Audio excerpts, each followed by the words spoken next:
you know that the movie Home Alone was one of the most popular Christmas comedy movies of all time?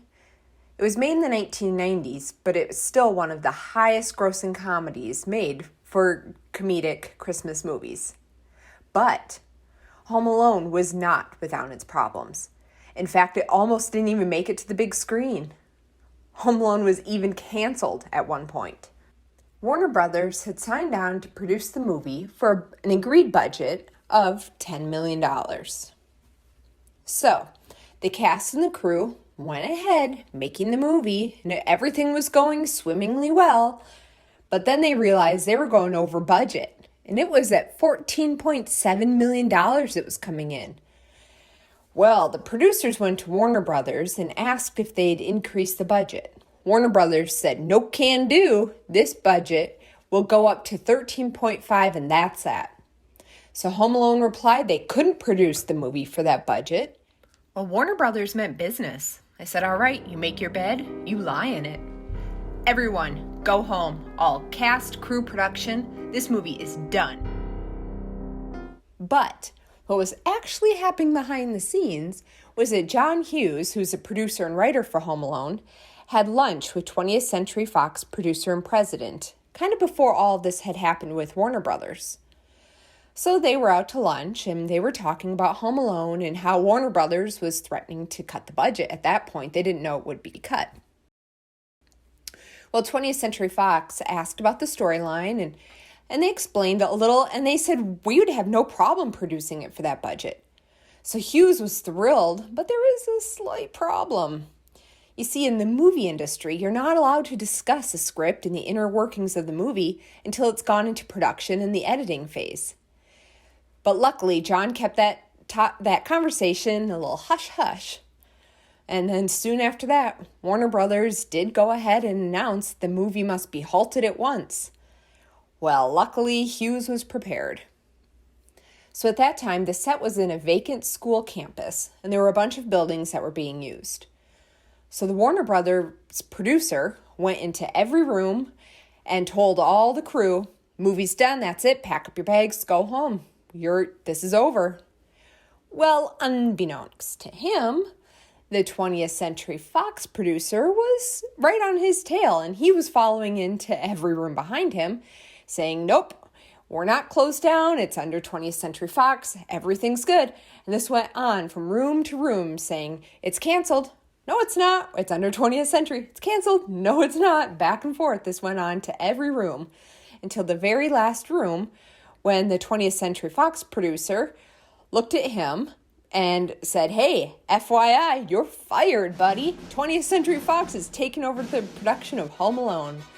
And almost without a hiccup, the filming and production was back underway. And they were able to finish the rest of the movie.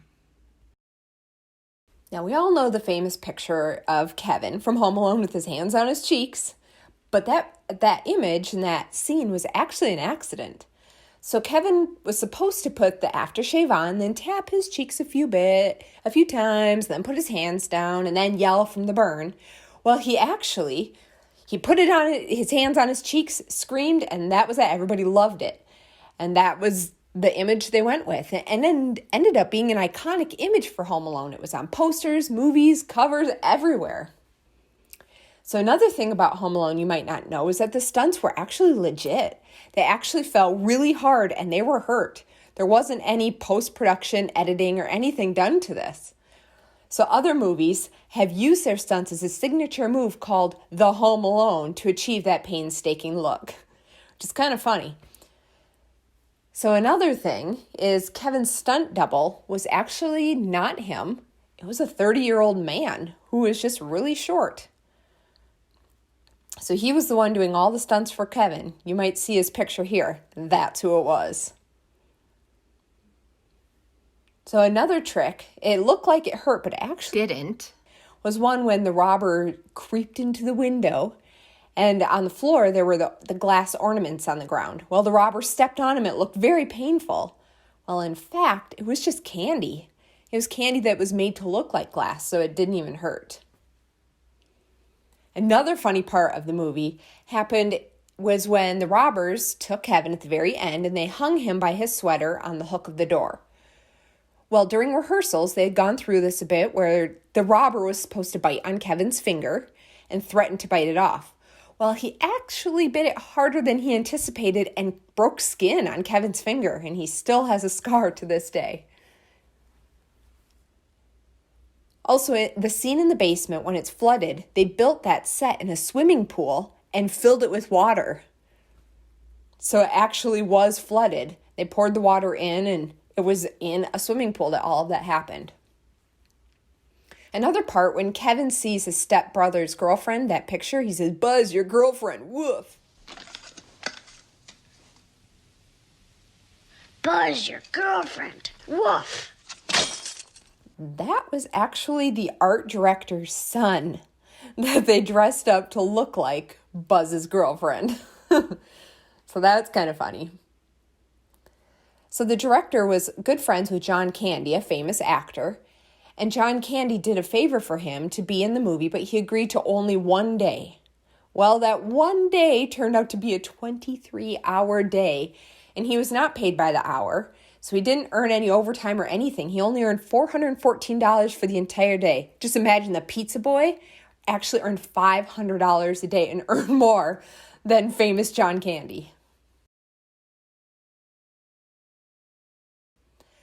So as we know, Home Alone is one of the most successful Christmas movies of all time. You should give it a watch.